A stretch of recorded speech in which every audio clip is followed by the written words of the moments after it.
67. Visita de Zacarías. La Sagrada Familia se traslada a la tumba de Mahara. Diciembre 25. Esta noche he visto a Zacarías en Hebrón, que iba por primera vez a visitar a la Sagrada Familia. Diciembre 26. María estaba en la gruta y Zacarías, llorando lágrimas de alegría, tomó en sus brazos al niño y repitió, cambiando algunas frases, el cántico de alabanza que había dicho en el momento de la circuncisión de Juan Bautista. Más tarde Zacarías volvió a su casa, y Ana acudió al lado de la Santa Familia con su hija mayor. María de Lee era más alta que su madre, y parecía de más edad que ella. Reina gran alegría entre los parientes de la Sagrada Familia, y Ana se siente muy feliz. María pone con frecuencia al niño en sus brazos y lo deja a su cuidado. Con ninguna otra persona he visto que hiciera esto. Una cosa me conmovió mucho. Los cabellos del niño Jesús rubios y formando bucles. Tenían en su extremidad hermosos rayos de luz. Creo que le rizan el cabello, pues veo que le frotan la cabecita al lavarlo, poniéndole un pequeño abrigo sobre el cuerpo. Veo en la Sagrada Familia una piadosa y tierna veneración en el trato con el niño, pero todo lo hacen sencillo y naturalmente, como pasa entre los santos y elegidos de Dios. El niño muestra un cariño y una ternura, tal con su madre, como nunca había visto otros niños de corta edad. María contaba a su madre Ana todo lo sucedido con la visita de los reyes, alegrándose mucho Ana de ver cómo habían sido llamados desde tan lejos esos hombres para conocer al niño de la promesa. Observó los regalos de los reyes ocultos en una excavación abierta en la pared, ayudó en la distribución de una gran parte de ellos, y a poner en orden los demás. Todo estaba tranquilo en los alrededores de Belén, porque los caminos que llevaban a la gruta y que no pasaban por la puerta de la ciudad estaban obstruidos por las autoridades. Y José no iba ya a Belén a hacer sus compras, porque los pastores le traían cuanto necesitaba. La parienta a cuya casa iba Ana, y que estaba en la tribu de Benjamín, se llamaba Mara, hija de Rot, hermana de Santa Isabel. Era pobre y tuvo varios hijos, que luego fueron discípulos de Jesús. Uno de ellos fue Natanael, el novio de las bodas de Caná. Esta Mara se halló presente en Efeso en los momentos de la dormición de María. Ana en este momento está sola con María en la gruta lateral. Están trabajando juntas tejiendo una colcha ordinaria. La gruta del pesebre está completamente vacía. El asno de José estaba oculto detrás de unas zarzas. Hoy volvieron algunos agentes de Herodes y pidieron en Belén noticias acerca de un niño recién nacido. Llenaron especialmente de preguntas a una mujer judía, que poco tiempo antes había dado luz al niño. No fueron a la gruta porque antes no habían encontrado ahí nada más que una pobre familia. Estuvieron lejos de pensar que podía tratarse del niño de esa familia. 2 hombres de edad de los pastores que habían adorado al niño Jesús relataron a José la historia de esas investigaciones. La Sagrada Familia y Ana se refugiaron en la gruta en la tumba de Mahara. En la gruta del pesebre no quedaba nada que pudiera dar a entender que hubiera estado habitada. Parecía un lugar abandonado. Los vi durante la noche caminando por el valle con una luz velada. Ana llevaba al niño y María y José caminaban a su lado. Los pastores los guiaban llevando las colchas y todo lo que necesitaban las mujeres y el niño. Tuve una visión, que no sé si la tuvo también la Sagrada Familia, y una gloria formada por 7 rostros de ángeles colocados sobre otro alrededor del niño Jesús. Aparecieron otras caras y otras formas luminosas junto a Ana y a José, que parecían llevarlas por el brazo. Al entrar en el vestíbulo cerraron la puerta y al llegar a la gruta de la tumba hicieron los preparativos para el descanso. He visto a 2 pastores que avisaban a María de la llegada de la gente, enviada por las autoridades, para tomar informes sobre el niño. María sintió gran inquietud. De pronto vio a José que entraba, tomando al niño en brazos, y lo envolvió en un manto para llevarlo. No recuerdo ya dónde fue con él. Entonces vi a María sola, durante todo un mediodía, en la gruta, llena de inquietud materna, sin el niño en su presencia. Cuando llegó la hora de que la llamaron para dar el pecho al niño, hizo lo que hacen las madres cuidadosas que han sufrido alguna agitación o tenido una conmoción. Antes de amamantar el niño exprimió de su seno la leche que habría podido alterar en una pequeña cavidad de piedra blanca de la gruta. María habló de esta precaución con uno de los pastores, hombre piadoso y grave que había ido a buscarla para llevarla junto al niño. Este hombre, profundamente convencido de la santidad de la Madre del Redentor, sacó cuidadosamente aquella leche y, lleno de fe y simple, la llevó a su mujer, que tenía un niño de pecho al que no podía calmar ni acallar. Aquella buena mujer tomó ese alimento con confianza y respeto, y su fe se vio recompensada, pues se encontró desde entonces con leche buena y abundante para su hijo. Después de esto, la piedra blanca de la gruta recibió una virtud semejante, lo que hoy en día también los fieles usan de ella como un remedio en este y otros casos análogos. Desde aquella tierra mezclada con agua comprimida y pequeños moldes es distribuida a toda la cristiandad como objeto de devoción, y a esta especie de reliquias llaman leche de la Virgen Santísima. 68. Preparativos para la partida de la Sagrada Familia. Diciembre, del 28 al 30. En estos últimos días y hoy mismo, he visto a José haciendo preparativos para la próxima partida de la Sagrada Familia. Cada día iba disminuyendo los muebles y utensilios. A los pastores les daban los tabiques móviles, los zarzos y otros objetos con los cuales había hecho más habitable la gruta.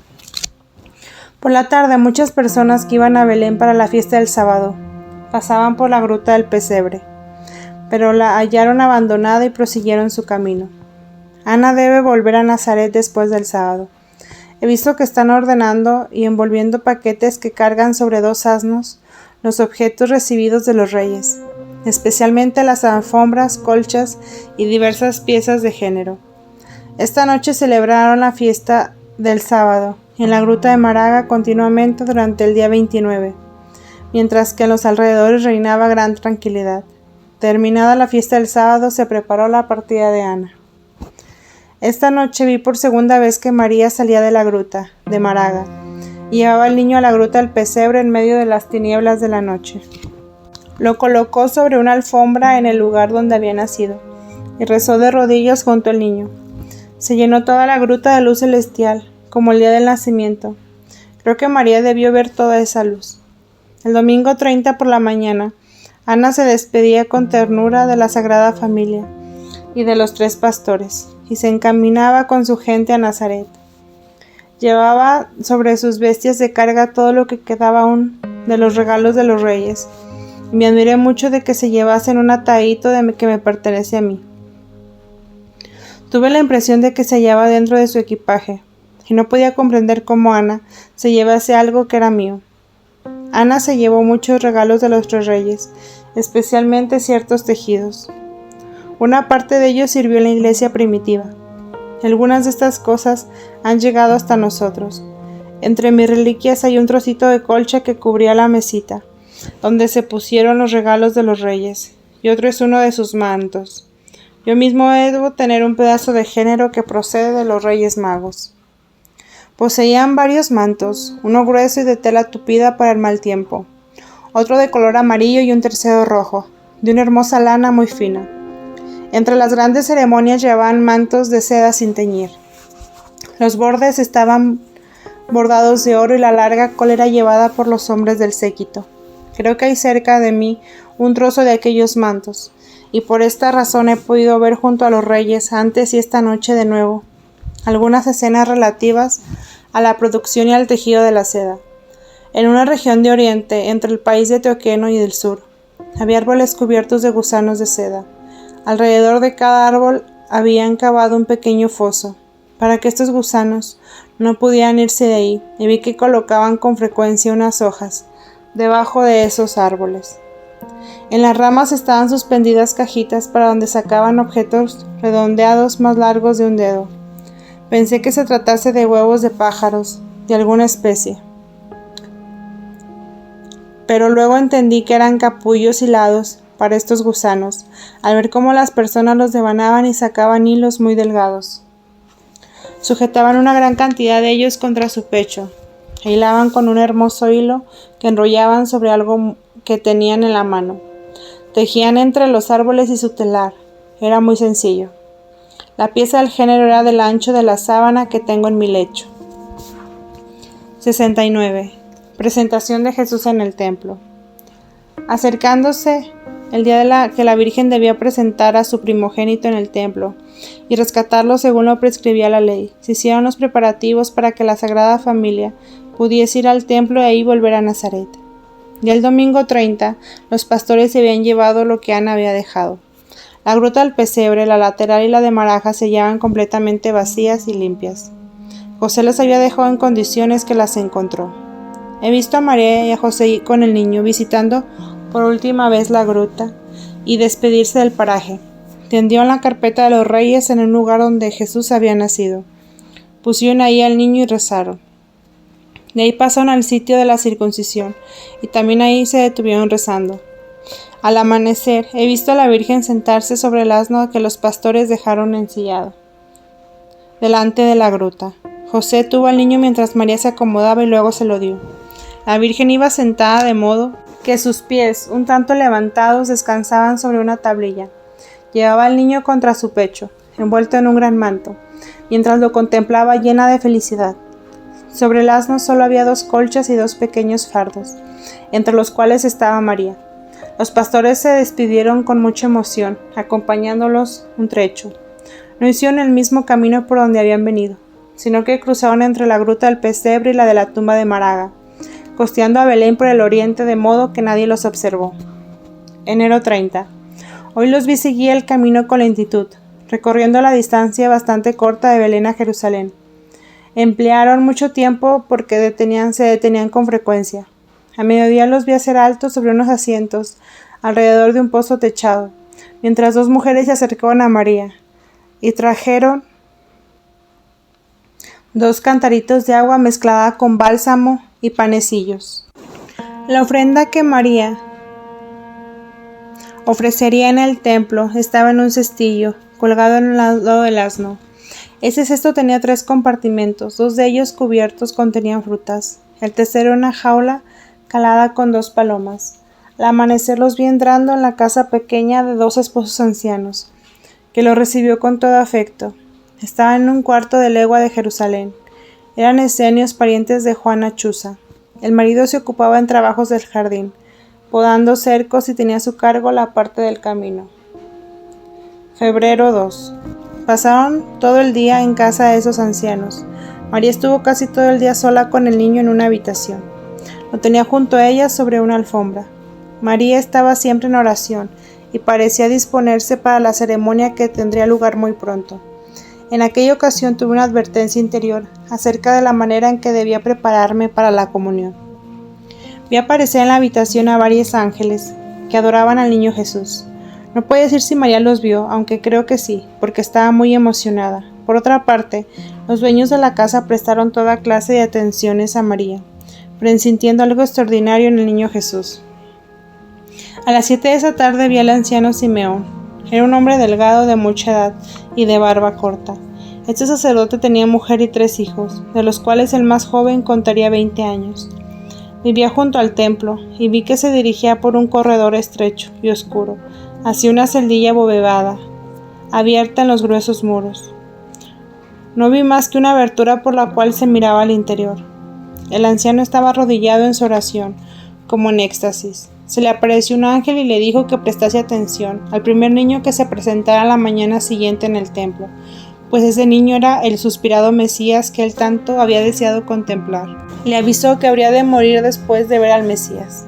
El espectáculo era admirable. La celda estaba iluminada de luz y el anciano Simeón lleno de contento. Al volver a su casa contó a su mujer lo que había pasado, y cuando éste se fue a descansar, vi al anciano de nuevo en oración.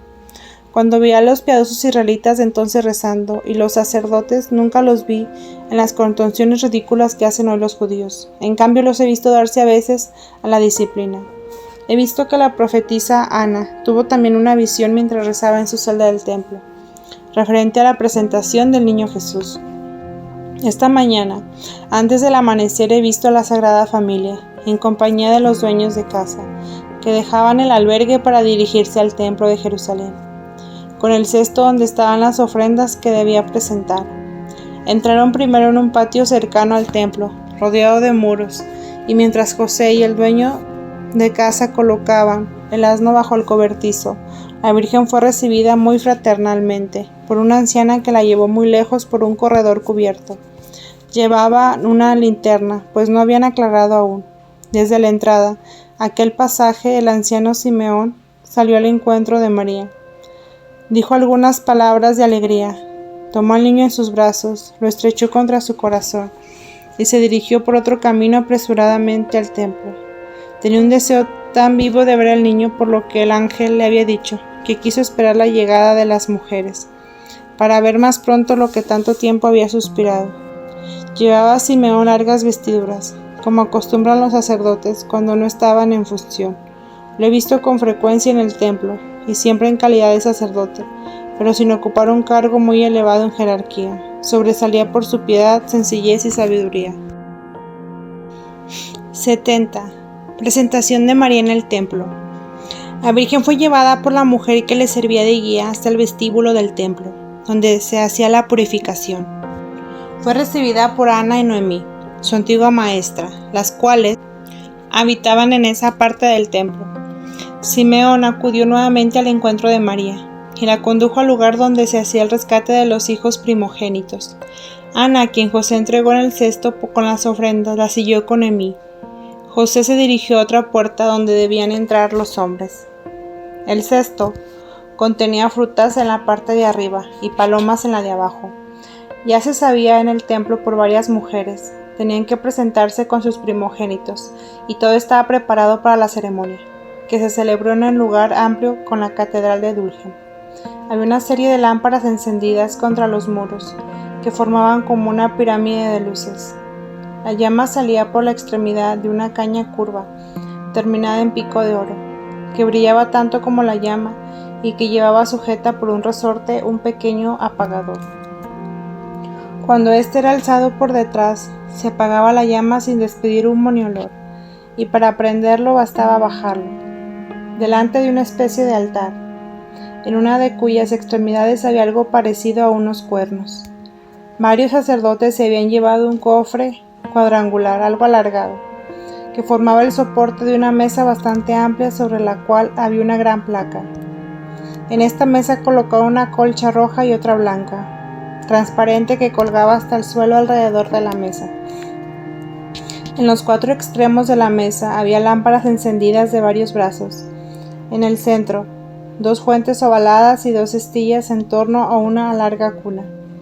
Todos estos objetos se habían extraído de los compartimentos del cofre. De ahí también sacaron ropas sacerdotales, depositándolas sobre el altar fijo. La mesa para recibir ofrendas estaba rodeada de una reja. A ambos lados de esta sala del templo había hileras de asientos, unas más altas que otras, donde se encontraban varios sacerdotes orando. Simeón se acercó a María, que tenía el niño envuelto en tela azul celeste, y la condujo por la reja hasta la mesa de las ofrendas, donde María puso al niño en la cuna. Desde ese momento vi el templo lleno de luz, de un resplandor indescriptible. Vi que Dios estaba ahí encima del niño Jesús. Vi los cielos abiertos hasta el trono de la Santísima Trinidad. Simeón volvió a llevar a María al sitio donde se encontraban las mujeres detrás de la reja. María tenía vestido azul celeste y velo blanco, y estaba envuelta en un largo manto amarillento. Simeón se acercó entonces al altar fijo donde se hallaban las vestiduras sacerdotales, y se revistió con otros 3 sacerdotes para la ceremonia. En los brazos llevaban algo así como una rodela pequeña, y sobre la cabeza una especie de mitra. Uno de estos sacerdotes se colocó detrás de la mesa de las ofrendas, el otro delante, y los restantes se hallaban a los costados recitando plegarias frente al niño. La profetisa Ana, acercándose entonces a María, le presentó el cesto de ofrendas y la llevó hasta la reja delante de la mesa del sacrificio. Ella quedó ahí de pie y Simeón estaba junto a la mesa. Abrió la reja, acercó a María a la mesa y la colocó ahí en sus ofrendas. En una de las fuentes ovaladas pusieron las frutas y en otra las monedas, mientras las palomas permanecían en el cesto. En tanto Simeón quedaba con María ante el altar de las ofrendas, el sacerdote detrás del altar, Tomó al niño Jesús, lo alzó en el aire presentándolo hacia diversos lados del templo, y oró largo tiempo. Después se entregó al niño al anciano Simeón, el cual lo puso en los brazos de María, leyendo ciertas oraciones en un rollo puesto a su lado sobre el atril. Simeón volvió a conducir a María delante de la balustrada, en donde fue llevada por Ana, que la esperaba al sitio donde estaban las mujeres. Había una veintena de ellas que había concurrido para presentar a sus primogénitos. José y los demás hombres estaban más lejos en el sitio designado. Los sacerdotes que estaban delante del altar comenzaron un servicio con incensarios y oraciones, y los que se encontraban sentados tomaron parte en él haciendo ademanes, aunque no exagerados, como hacen los judíos de hoy. Terminada esta ceremonia, Simeón se acercó a María, recibió al niño en sus brazos y llenó de entusiasmo. Habló de él durante largo tiempo en términos sumamente expresivos. Agradeció a Dios por haber cumplido su promesa, y entre otras cosas, dijo: Ahora, Señor, puedes dejar a tu siervo irse en paz, según tu promesa, porque mis ojos han visto tu salud, que has preparado la faz de todos los pueblos, como luz que iluminará a las gentes y gloria de tu pueblo Israel. José se había acercado después de la presentación, y escuchó igual que María con sumo respeto las palabras inspiradas de Simeón, el cual bendeciendo a ambos dijo a María: He aquí que éste está puesto para caída y para levantamiento de muchos de Israel, y en señal de contradicción, una espada te traspasará el alma, para que sean manifestados los pensamientos de muchos corazones. Al terminar su discurso, Simeón, la profetisa Ana, se sintió inspirada y habló largo tiempo del niño Jesús, dando a su madre el nombre de bienaventurada. He visto que todos los presentes escucharon esto con devoción, sin que resultara desorden alguno. Me parece que los sacerdotes también oyeron estas cosas. Parecía que aquella manera de rezar en alta voz no fuese cosa insólita, que sucedían con frecuencia estas cosas, y que era natural que así sucedieran en el templo. Todos los presentes manifestaban grandes muestras de respeto al niño y a su madre. María brillaba como una rosa del paraíso. En la apariencia, la Sagrada Familia había presentado de las ofrendas la más pobre, pero José dio al anciano Simeón y a la profetisa Ana, secretamente, muchas pequeñas monedas amarillas triangulares, con intención de favorecer especialmente a las vírgenes pobres que se educaban en el templo y que no tenían medios para costearse el mantenimiento. He visto luego que la Virgen era llevada con su niño por Ana y Noemí al atrio, desde donde la habían traído, y ahí se despidieron. José ya se encontraba ahí con los dueños de la casa donde se alojaban.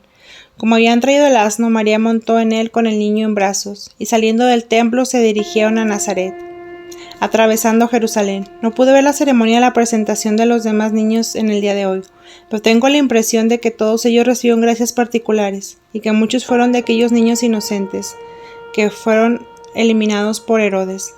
Toda la ceremonia de la presentación debió terminar a eso de las 9 de la mañana, pues a esa hora he visto que partía la Sagrada Familia de Jerusalén. Llegaron ese día hasta Betorón y pasó la noche en la casa que había sido el último albergue de María, cuando fue llevada al templo 13 años antes. Me pareció que la casa estaba habitada por un maestro de la escuela. Algunas personas enviadas por Ana la estaban esperando para acompañarlos. Al volver a Nazaret, siguió en el camino más directo del que les habían tomado para ir a Belén, porque entonces evitaban las aldeas y entraban solo por las casas aisladas que encontraban.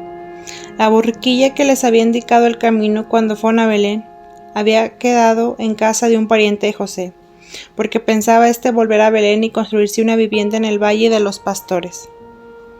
De esto había tratado con ellos y les decía que volvió a Nazaret solo para que María pudiese pasar algún tiempo en casa de su madre, a reponerse de las incomodidades sufridas en el mal alojamiento de Belén.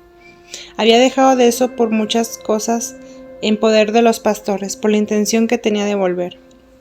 José llevaba unas monedas muy raras que había recibido de los Reyes Magos, en una especie de bolsillo interior de su ropa. Tenía cierta cantidad de hojitas de metal amarillo muy delgadas, brillantes y dobladas unas con otras, de forma cuadrada, con las puntas redondeadas que tenían un grabado encima. En cambio, he visto que las monedas recibidas por Judas, el pago de su traición, eran de forma de lengua. En estos días pude ver de nuevo a los reyes, reunidos más allá de un río donde se detuvieron el día entero consagrado a la celebración de una de las fiestas. Había allí un casón grande, rodeado de casas pequeñas. Al principio viajaron muy rápidamente, pero desde que se detuvieron en aquel sitio su marcha era más lenta. Yo veía a un joven resplandeciente que iba delante del cortejo y que a veces hablaba con ellos. 71. Dormición de Simeón. El anciano Simeón tenía 3 hijos, el mayor de unos 40 años y el más joven de unos 20. Y los 3 estaban empleados en el templo. Más tarde se hicieron amigos y fieles, aunque secretos de Jesús y de sus discípulos, y después lo fueron también ellos. No recuerdo si antes o después de que Cristo fuera al cielo. Fue uno de ellos en el que a la última cena se preparó el Cordero Pascual para Jesús y los apóstoles. En los primeros tiempos de la persecución, después de la ascensión, tuvieron grandes servicios a los amigos de Jesús. No recuerdo ahora si todos esos nombres fueron hijos o nietos de Simeón. Simón era pariente de Serafia, más tarde Verónica, como también de Zacarías, por medio del padre de Verónica. Este anciano, luego de haber profetizado la presentación de Jesús en el templo, al volver a su casa cayó enfermo, casi de inmediato, y a pesar de su enfermedad manifestada, gran alegría en las conversaciones con su mujer y sus hijos. Esta noche vi que era hoy cuando debía irse, y solo recuerdo lo siguiente: después de su lecho de dormición, Simeón dirigió palabras conmovedoras a su mujer y a sus hijos, hablándoles de la salvación que había llegado para Israel, de lo que había anunciado el ángel y todos esos términos entusiastas, elocuentes y jubilosos. Después de esto lo vi irse plácidamente. La familia lo lloró en silencio, y alrededor de él había muchos sacerdotes y judíos orando. Su cuerpo fue llevado enseguida a otra sala. Ahí lo pusieron sobre una tabla agujerada, y lo lavaron bajo una colcha con esponjas, de modo que no lo vieran desnudo.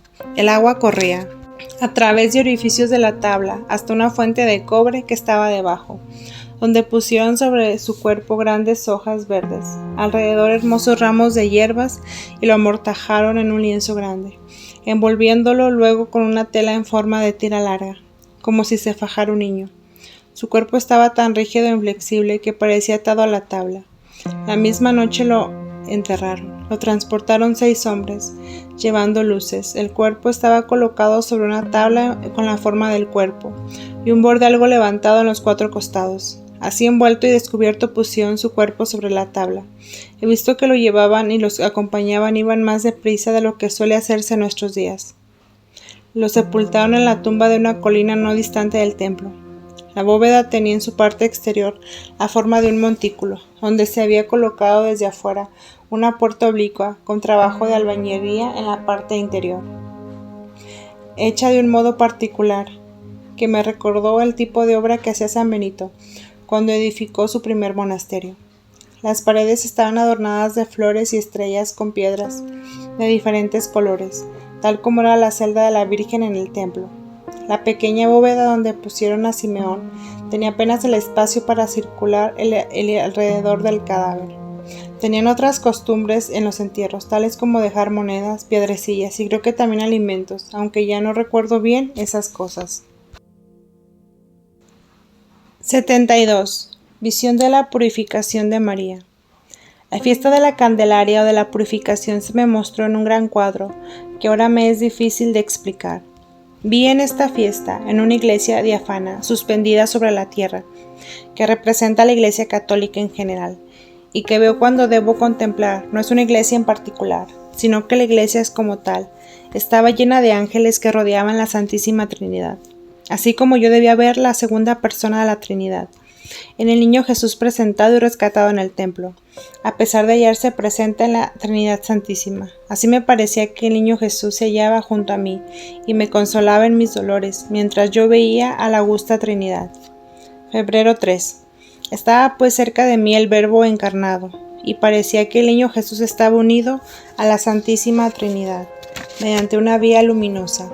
No dejaba de estar allá, aunque estuviera en la Trinidad. En el momento que sentí fuertemente la presencia del niño Jesús junto a mí, vi la figura de la Santísima Trinidad en otra forma que cuando ella me es presentada solamente como imagen de divinidad. Esto me pareció un altar en medio de la iglesia. No era un altar determinado de una de nuestras iglesias, sino un altar en general y simbólico. Sobre él había un árbol pequeño, con grandes hojas colgantes, como había visto que era el árbol de la ciencia del bien y del mal en el paraíso terrenal.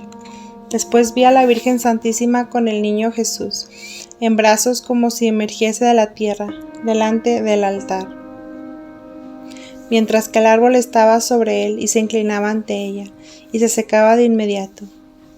Después vi un ángel de vestiduras sacerdotales, con un aro luminoso en la cabeza, se acercaba a María. Ella le dio el niño y el ángel lo puso sobre el altar.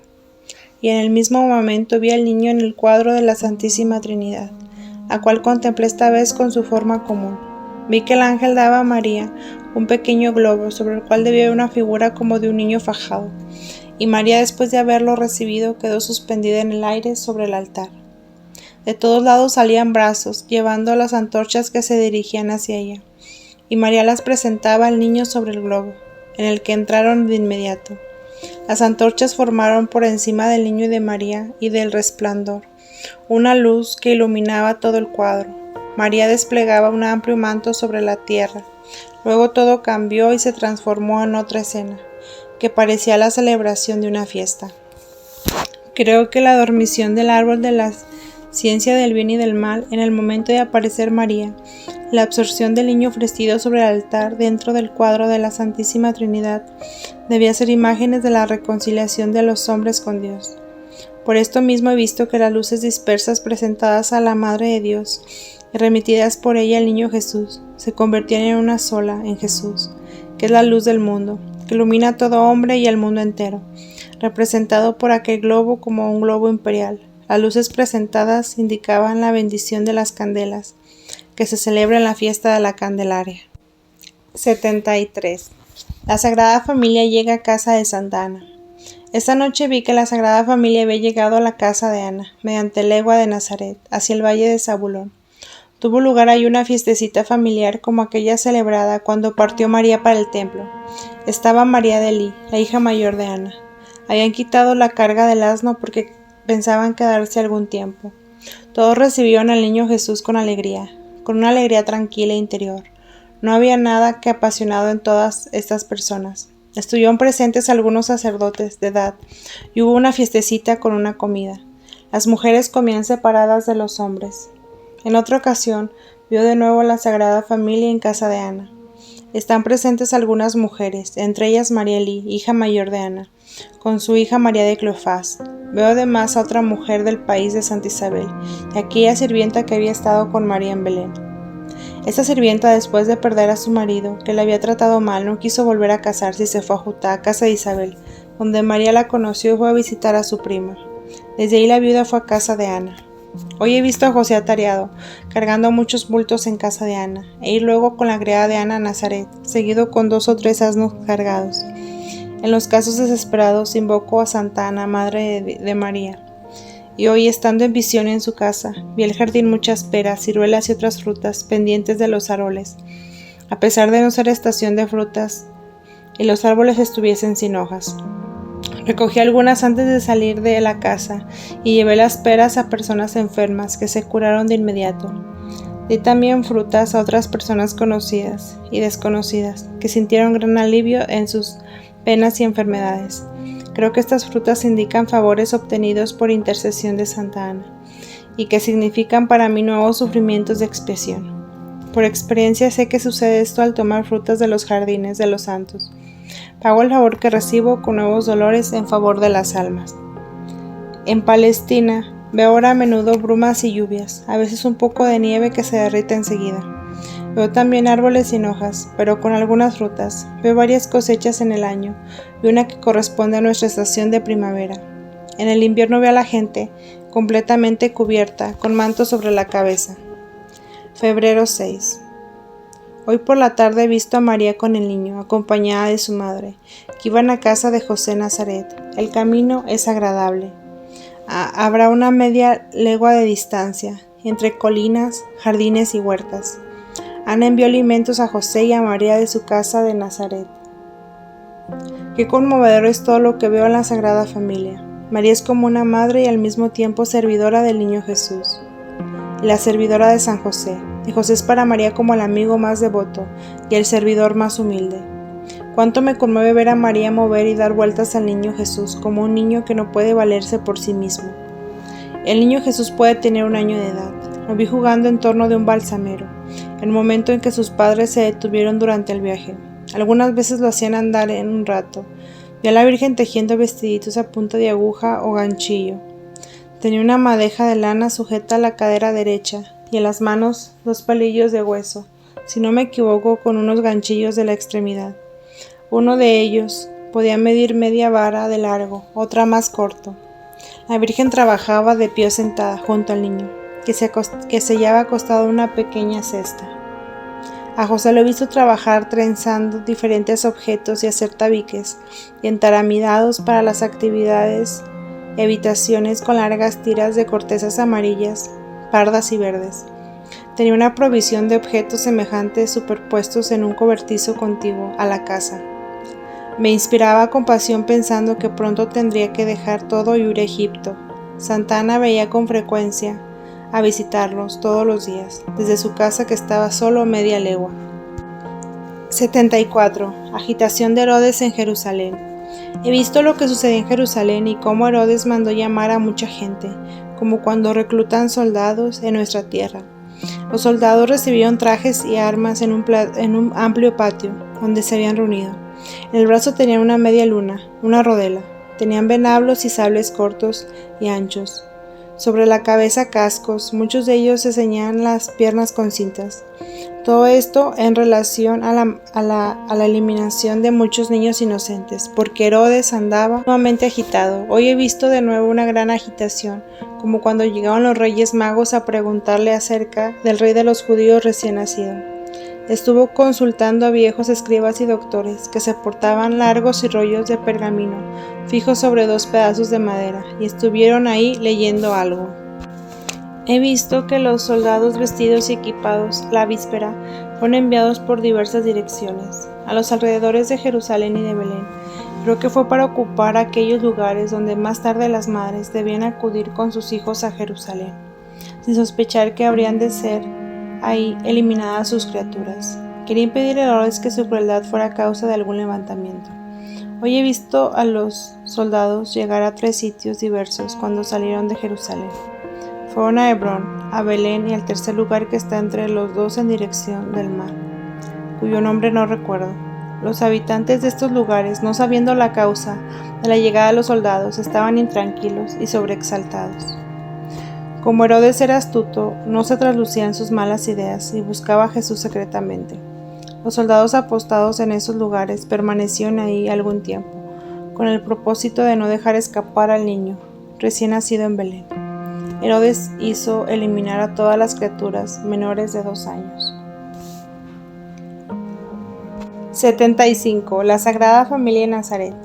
Hoy he visto a Ana yendo con su criada desde su casa a Nazaret. La criada llevaba un paquete colgado a su costado, una cesta sobre la cabeza y otra en la mano. Estas cestas eran redondas y una de ellas calada, porque dentro tenían aves. Llevaban alimentos para María, porque no tenía instalada la cocina, porque recibía todo de la casa de Ana. Martes, febrero 27. Hoy por la tarde volvió a ver a Ana y a su hija mayor, María de Lí, la cual tenía junto a sí un niñito muy robusto de 4 o 5 años. Era un nieto, hijo de su hija María de Cleofás. José estaba ausente, en casa de Ana. Yo pensé que entre mis adentros, las mujeres son siempre del mismo modo. Las veía sentadas juntas y hablando familiarmente, jugando con el niño Jesús, con besos y caricias, poniéndolo en los brazos del niñito de María de Cleofás. Todo pasaba como nuestros días en estos casos. María de Lí vivía en una aldea a unas 3 leguas de Nazaret, hacia el oriente, y su casa estaba también arreglada, casi como la de Ana, con un patio rodeado de muros y un pozo, del cual salía un chorro de agua cuando se ponía de pie sobre el sitio determinado, cayendo el agua sobre una fuente de piedra. Su marido se llama Cleofás y su hija, casada con Alfeo, vivía en otro extremo de la aldea. Por la noche he visto a las mujeres en oración. Estaban delante de una mesa pequeña arrimada al muro y cubierta con un tapete rojo y blanco. María estaba delante de Ana y su hermana cerca de ella. A veces cruzaban las manos sobre el pecho y las juntaban y luego las extendían. y María leyó en un rollo que tenía delante. Sus oraciones me recordaban la salmodia de un coro conventual, por el tono y el ritmo en que procedían. 76. El ángel se aparece a José y le manda ir a Egipto. Noche del jueves, marzo 1. Los vio partir de Nazaret. Ayer José había vuelto temprano de Nazaret, y Ana y su hija estaban aún en Nazaret con María. He venido a descansar cuando el ángel se apareció a José. María y el niño descansaban a la derecha del hogar, Ana a la izquierda. María de Lí entre la habitación de su madre y la de José.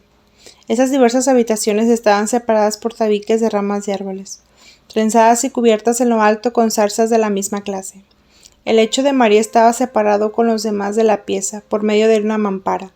El niño Jesús dormía a los pies de María, sobre unas alfombras en el suelo. Al levantarse lo podía fácilmente tomar en sus brazos. Vi a José descansando en su habitación, acostado de lado, con la cabeza sobre el brazo, cuando un joven resplandeciente se acercó a su lecho y le habló. José se incorporó, pero como estaba abrumado de sueño volvió a caer. El ángel lo tomó de la mano y lo levantó hasta que José volvió completamente sí y se levantó. El ángel desapareció. José encendió su propia lámpara en otra que estaba colgada delante del hogar en medio de la casa. Luego golpeó la entrada donde estaba María y preguntó si podía recibirlo. Lo vi entrar y hablar con María, la cual no descorrió la cortina que tenía delante. Luego José entró en una cuadra donde tenía el asno y pasó a una habitación donde había diversos objetos y arregló todo para la pronta partida. Cuando José dejó a María, ésta se levantó y se vistió para el viaje. Fue a ver a su santa madre y le dio cuenta de la orden del ángel de partir. Ana se levantó como también María de Lí con su nieto. Al niño Jesús lo dejaron aún descansando. Para aquellas santas personas la voluntad de Dios era lo primero. Estaban muy afectadas y afligidos, pues no se dejaron llevar por la tristeza y dispusieron lo necesario para el viaje. María no tomó casi nada de lo que habían traído de Belén. Hicieron un envoltorio de irregular tamaño con todas las cosas que José había dispuesto, y añadieron algunas colchas. Todo esto se hizo con calma y muy rápidamente, como cuando se despierta uno para huir en secreto. María tomó al niño y su prisa fue tanta que no la vi cambiarle pañales. Al momento de partir había llegado y no era posible decir cuál era la aflicción de Ana y de su hija mayor. Estrechaban contra su pecho al niño Jesús, llorando, y el niñito besó también a Jesús. Ana besó varias veces a María, llorando como si no la hubiera de ver más, mientras María de Lí se echó al suelo derramando abundantes lágrimas. Aún no era de medianoche cuando dejaron a la casa, y Ana y María Lí acompañaron a los viajeros un trecho de camino. José marchaba detrás del asno, y aunque iban en dirección de la casa de Ana, la dejaron a un lado, hacia la derecha. María llevaba al niño Jesús sujeto a una faja que descansaba sobre sus hombros. Tenía un largo manto que la envolvía toda con el niño, y un gran velo cuadrado que no cubría más que la parte posterior de la cabeza, y caía a ambos lados de la cara. Habían avanzado algo en el camino cuando José los alcanzó en el asno, cargado con un odre lleno de agua y un cesto lleno de objetos como panecillos, aves vivas y un cantarito. El pobre equipaje de los viajeros, junto con algunas colchas, iba empaquetado alrededor del asiento, puesto de a través con una tablilla para descansar los pies. Otra vez volvieron a besarse y llorando. Ana bendijo a María, que pronto sobre el asno que conducía a José prosiguieron su camino. Viernes, marzo 2. Por la mañana temprano he visto a María de Lí, que iba con su muchachito a la casa de Ana, después de enviar a su suegro con un servidor a Nazaret, y regresó a su propia casa. Ana estaba empaquetando y ordenando todo lo que había quedado en casa de José. Por la mañana acudieron 2 hombres de la casa de Ana. Uno de ellos no llevaba encima más que piel de carnero, con toscas sandalias sujetas por correas en torno a las piernas. El otro llevaba ropas largas. Ayudaron a poner en orden la casa de José, empaquetando las cosas que debían llevar a casa de Ana. Mientras tanto, vi a la Sagrada Familia la noche de su partida, descansar en varios lugares por la mañana en un cobertizo. Por la tarde, no pudiendo llegar más lejos, entraron en un lugar llamado Nazara, en una casa separada de los demás, porque eran tratados por cierto desprecio los dueños de ella. No eran judíos, en su religión había algo del paganismo, porque iban a adorar al monte Garizim, cerca de Samaria, por un camino montañoso y abrupto. Estaban obligados a pesadas tareas y trabajaban como esclavos en el templo y en otras obras públicas. Esa gente recibió a la Sagrada Familia con mucha amabilidad. Se quedaron ahí al día siguiente. Al volver de Egipto, la Sagrada Familia visitó a esa buena gente, y también más tarde, cuando Jesús tenía 12 años, y fueron al templo. Y cuando volvió a Nazaret, toda esta familia se hizo bautizar por Juan y se unió a los discípulos de Jesús. El pueblo de Nazaret no está lejos de otra ciudad puesta sobre una altura, cuyo nombre no recuerdo, pues he ido a nombrar varias ciudades en los alrededores como Legio, Masolot y otras entre ellas Nazara, si mal no recuerdo. 77. Descanso bajo el terebinto de Abraham. Domingo, marzo 4. Ayer sábado, después de la fiesta, la Sagrada Familia dejó a Nazara durante la noche. La avisó todo el domingo y la noche siguiente ocultándose cerca de aquel árbol grande, bajo el cual habían estado cuando fueron a Belén, y donde María había sufrido tanto frío. Este árbol era el terebinto de Abraham, cerca del bosque de Moré, no muy distante de Siquem y Jonat, de Silich y Aruma. Las intenciones de Herodes se conocían en aquel país y por eso no se sentían seguros. Cerca del árbol fue donde Jacob enterró los ídolos robados a Labán, y junto a ese terebinto José reunió al pueblo y estuvo levantado el tabernáculo, donde se hallaba el arca de la alianza, y exigió al pueblo renuncia a los ídolos. Él fue saludado como rey por los siquemitas y Abimelech, hijo de Gedeón. Esta mañana he visto a la Sagrada Familia descansando muy temprano, junto a una fuente, bajo unos arbustos de bálsamo, en una región fértil. El niño Jesús estaba con los pies desnudos, sobre las rodillas de María. Los arbustos estaban cubiertos de bayas rojas, en algunas ramas había incisiones, de las que salía el líquido que era recogido en los pequeños recipientes. Yo me maravillaba de que no los robara. José llenó su cantarito con el licor que manaba, y comieron lo que habían traído, pan y bayas, recogidas en los arbustos vecinos, mientras el asno pastaba y abreviaba junto a ellos. Hacia la izquierda se veía, en lontananza, la altura donde estaba sentada Jerusalén. Era un cuadro conmovedor mirarla desde este lugar. 78. Santa Isabel huye al desierto con el niño Juan. Martes, marzo 6. Zacarías e Isabel conocían el peligro que amenazaba a los niños, porque creo que la Sagrada Familia les envió un mensaje de confianza. He visto a Isabel llevándose al niño Juan a un sitio muy retirado en el desierto, a unas 2 leguas de Hebrón. Zacarías los acompañó hasta un lugar donde atravesaron el arroyuelo, pasando sobre una viga tendida. Ahí se separó de ellos y se encaminó a Nazaret, por el camino que María había tomado, cuando fue a visitar a su prima Isabel. Creo que iba a pedir informes de Santa Ana. Ahí, en Nazaret, varios amigos de la Sagrada Familia estaban muy tristes por la partida. He visto que Juan en el desierto no llevaba sobre el cuerpo más que una piel de cordero, y a los 18 meses ya podía correr y saltar.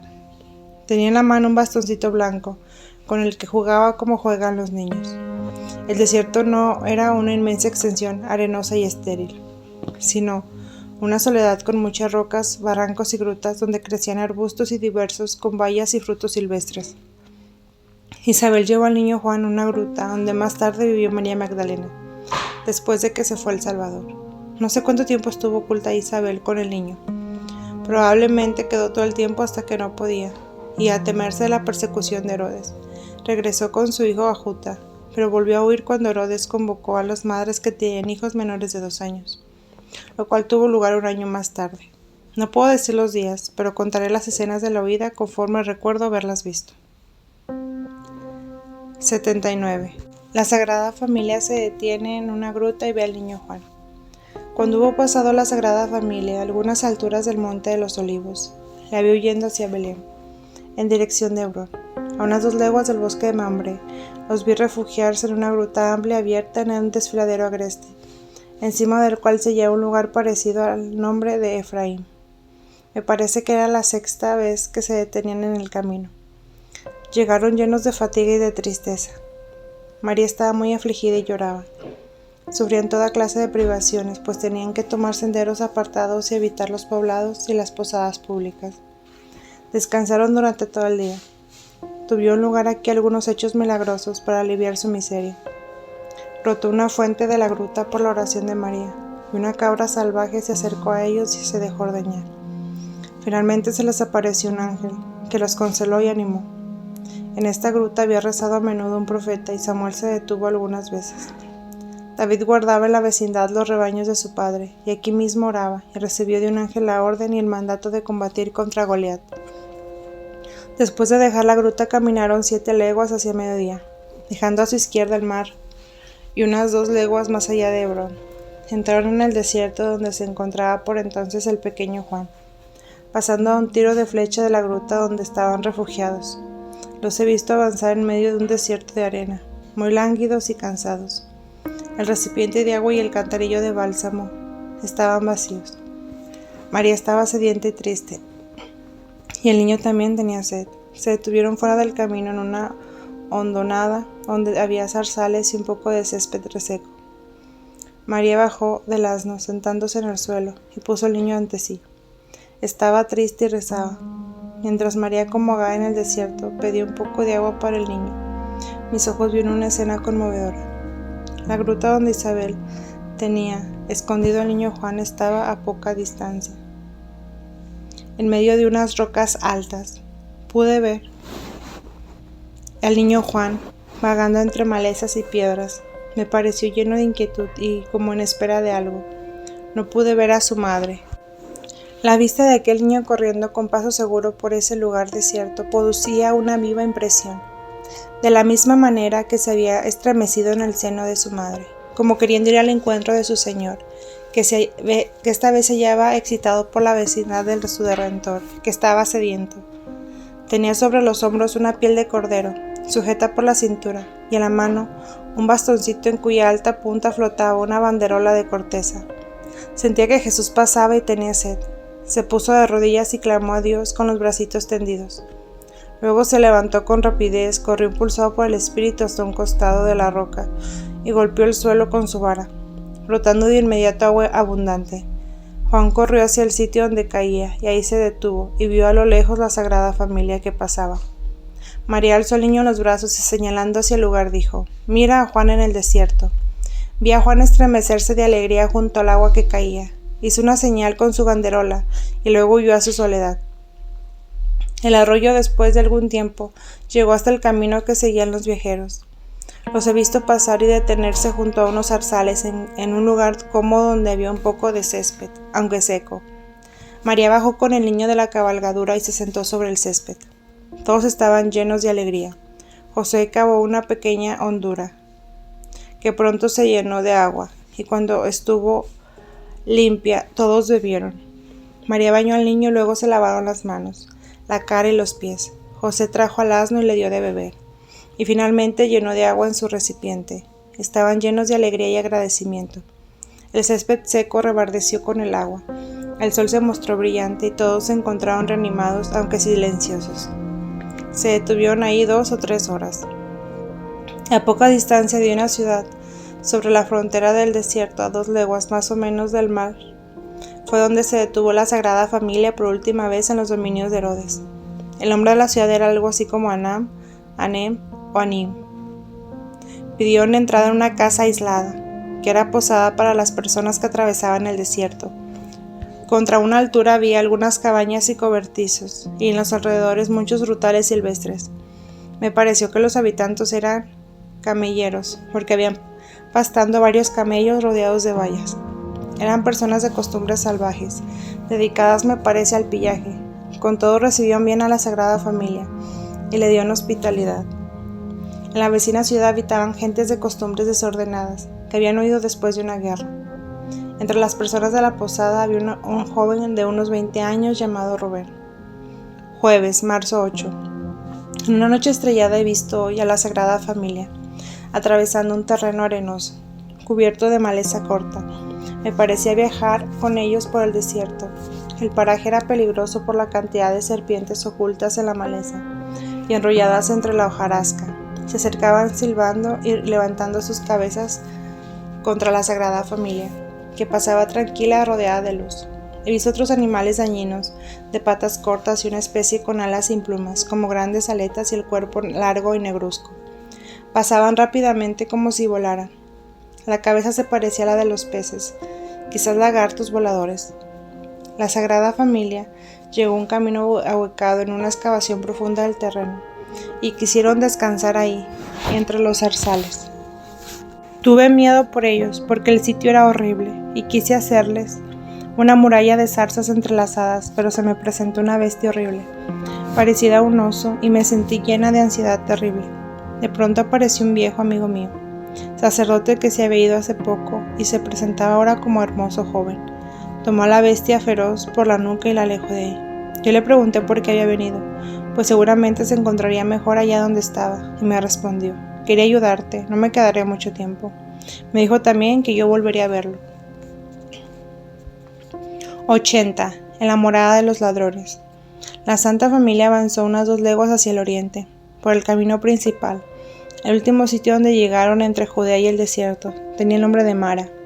Pensé en el lugar donde había nacido Ana, pero no era este. Los habitantes eran bárbaros e inhospitalarios. La Sagrada Familia no recibió ayuda alguna. Entraron más tarde en un gran desierto arenoso, donde no había comido nada y no había por dónde pasar en la dirección que se debía tomar, y no sabían qué hacer. Después de haber andado un poco, subieron por una cadena de montañas sombrías. Estaban de nuevo tristes y se pusieron a rezar de rodillas, clamando al Señor que las ayudase. Varios animales salvajes grandes se agruparon a su alrededor. Me pareció al principio que eran peligrosos, pero aquellas bestias no eran malas, por el contrario, miraban a los viajeros amistosamente, como mira el viejo perro de mi confesor cuando viene hacia mí. Entendí que aquellas bestias fueron mandadas para indicar el camino. Miraban hacia la montaña, corrían delante y luego volvían, como hace un perro cuando quiere guiar a su dueño. Vi a la Sagrada Familia seguir a las bestias y atravesando esas montañas, llegar a una región triste y agreste. Todo estaba oscuro y los viajeros caminaban a lo largo de un bosque, donde fuera del camino delante del bosque había una choza de mal aspecto. A poca distancia de ella se veía colgada una lámpara de un árbol, que se distinguía desde lejos, destinada a atraer a los caminantes. El camino era difícil, cortado a trechos por zanjas. Había hoyos alrededor de la choza y por el camino hilos ocultos, tendidos o unidos a unas campanillas puestas en la cabaña. Los ladrones eran de modo avisados de la presencia de los viajeros y salían a despojarlos. Esta cabaña no estaba siempre en el mismo lugar. Como era movible, sus habitantes la trasladaban de un lugar a otro, según las necesidades. Cuando la Sagrada Familia llegó a donde estaba la linterna, se encontró rodeada por el jefe de los ladrones y 5 de sus compañeros. Tenían al principio malas intenciones, pero vi que partía del niño Jesús un rayo luminoso, que como una flecha tocó el corazón del jefe de la banda, el cual ordenó a su gente que no hiciera daño alguno a los viajeros. María vio este rayo luminoso llegar al corazón del jefe porque a su vuelta contó el hecho a la profetisa Ana. El ladrón condujo a la Sagrada Familia a la cabaña, donde se encontraba su mujer y sus 2 hijos. Ya era de noche. El hombre contó a su mujer la impresión extraordinaria que la produjo la vista del niño y la mujer. Recibió a la Sagrada Familia con timidez, aunque con buena voluntad. Los viajeros se sentaron en el suelo, en un rincón de la casa, y comieron algo de lo que llevaban. Los dueños de la casa se mostraron al principio tímidos y reservados,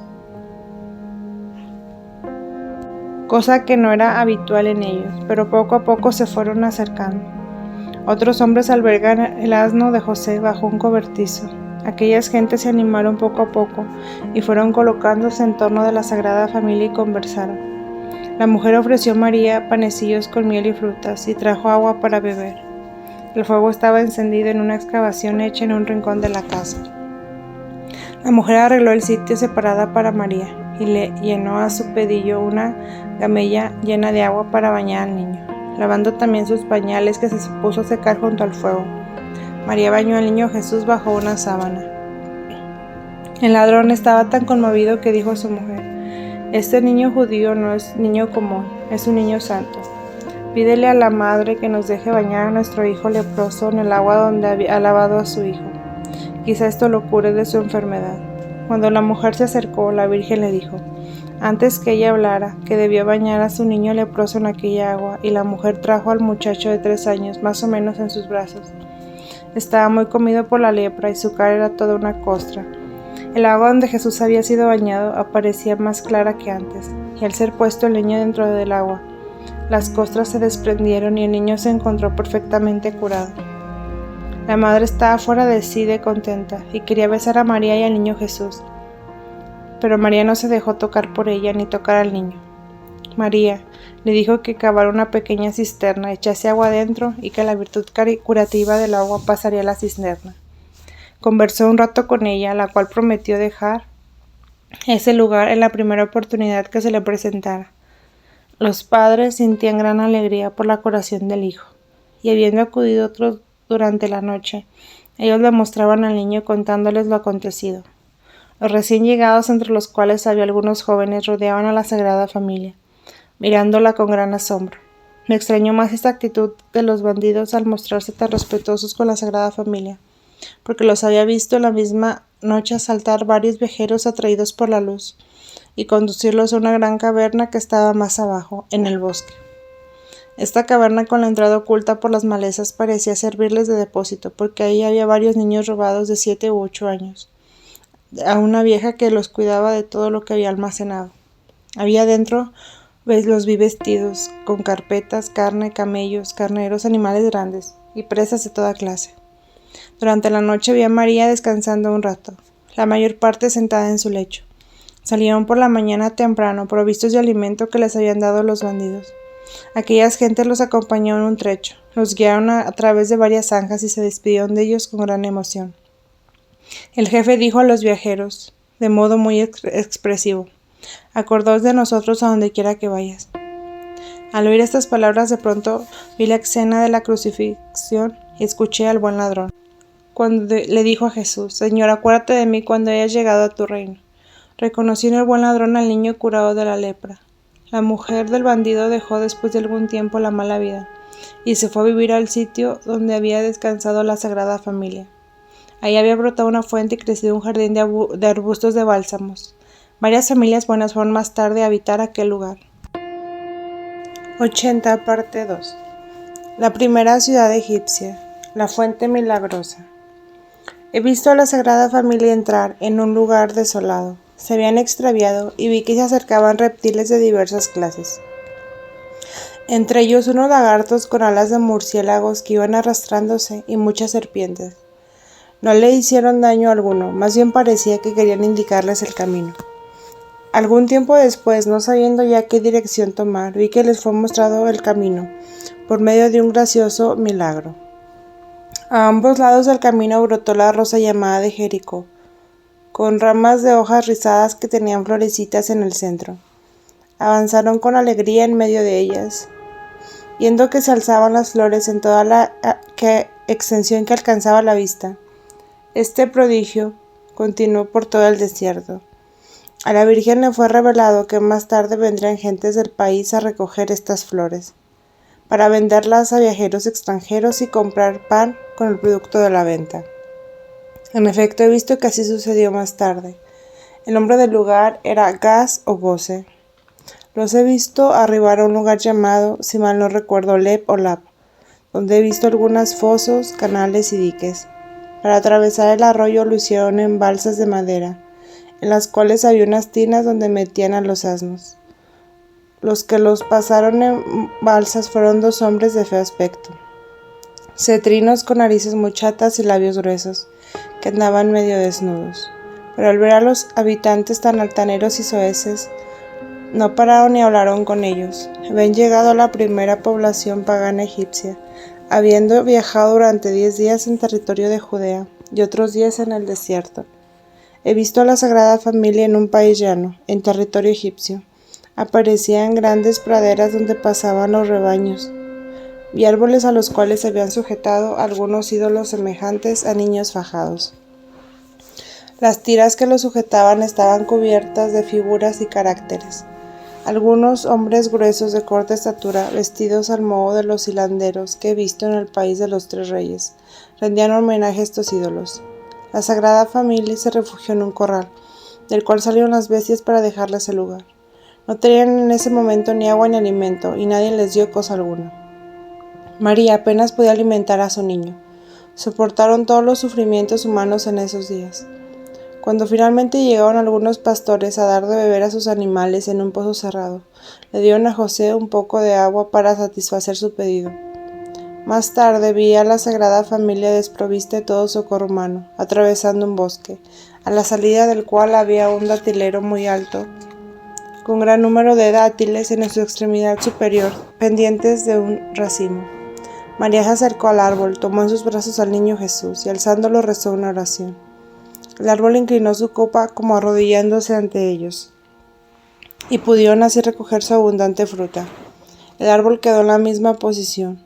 Toda clase de gente del lugar seguía luego a la Sagrada Familia, mientras María repartía dátiles a muchos niños desnudos que corrían detrás de ella. Como a un cuarto de legua llegaron cerca de un sicomoro de grandes dimensiones y se metieron dentro del hueco del árbol, que estaba en gran parte vacío, ocultándose a la vista de la gente que los seguía, de tal modo que pasaron de lo largo por el lugar sin verlos, y así pudieron pasar la noche ocultos. Los he visto al día siguiente seguir a través de un arenal. Sin agua y cansados se detuvieron junto a un montículo del camino.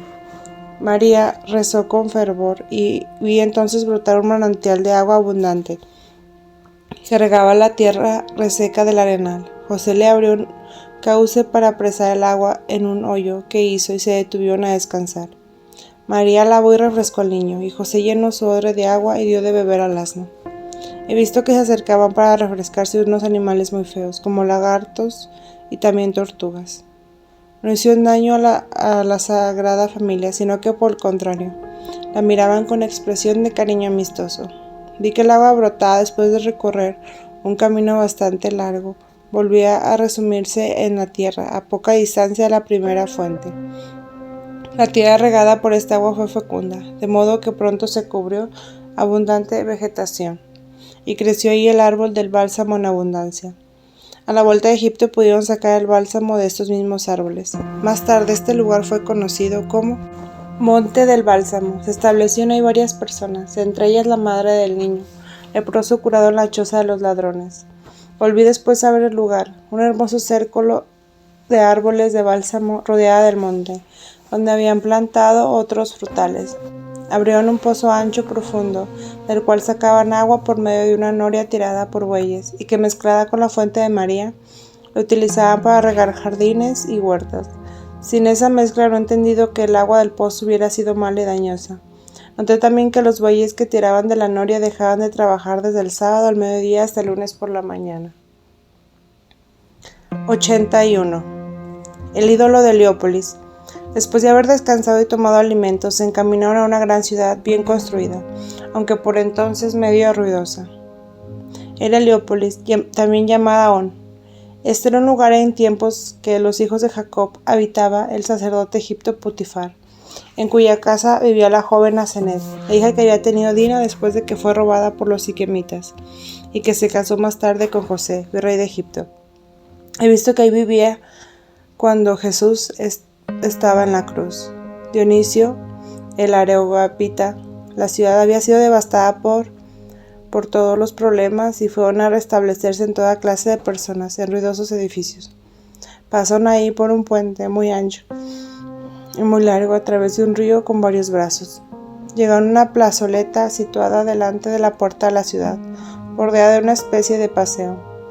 Ahí había sobre una columna tronchada, más ancha en su base que en la altura, un ídolo con cabeza de buey, que tenía en sus brazos algo así como un niño fajado. Alrededor del ídolo había unas mesas de piedra, sobre las cuales ponían sus ofrendas las personas que venían de todas partes de la ciudad. Cerca de ahí había un árbol corpulento, bajo el cual la Sagrada Familia se detuvo a descansar. Hacía algunos momentos que estaban ahí descansando cuando tembló la tierra. El ídolo tambaleó sobre su base y cayó a tierra. Este hecho fue causa de gran tumulto. La gente comenzó a dar voces y acudieron varios hombres que trabajaban en el canal. Un buen hombre que había acompañado a la Sagrada Familia por el camino acudió también y la condujo rápidamente a la ciudad. Creo que era uno de los trabajadores del canal. Se hallaban fuera de la plaza cuando el pueblo, atribuyendo a ellos la caída de su ídolo, se enfureció contra ellos y los amenazaba e injuriaba. Mientras sucedía esto, la tierra tembló nuevamente. El árbol se desplomó, cortándose sus raíces. El suelo donde habían estado el árbol y el ídolo se convirtió en un lodazal de agua negra y fangosa, donde se hundió el ídolo hasta los cuernos que sobresalían. También se hundieron en el pantano algunos perversos de aquella multitud furiosa. La Sagrada Familia continuó tranquila su viaje y dirigiéndose a la ciudad. Fueron a albergarse en un edificio sólido, junto al templo grande de un ídolo donde se encontraban sitios desocupados. 82. La Sagrada Familia en Heliópolis. Una vez que atravesé el mar y fue a Egipto, vi a la Sagrada Familia, habitando aún en la gran ciudad en ruinas. Esta ciudad se extiende a lo largo de un gran río en varios brazos y se ve desde lejos debido a su elevada posición. Hay algunas partes abovedadas debajo de la cual corre el río. Para pasar a través de los brazos del río usan vigas colocadas sobre el agua. Vi ahí con gran admiración restos de grandes edificios, torres en ruinas y templos bastante en buen estado. Había columnas que parecían torres, a las cuales se podía subir por la parte exterior, otras muy altas terminadas en punta y cubiertas con imágenes extrañas y figuras semejantes a perros acurrucados con cabeza humana. La Sagrada Familia habitaba las alas de un gran edificio, sostenido por un lado por gruesas columnas de poca altura, unas de canto recto y otras redondas. Bajo las columnas habitaban muchas personas.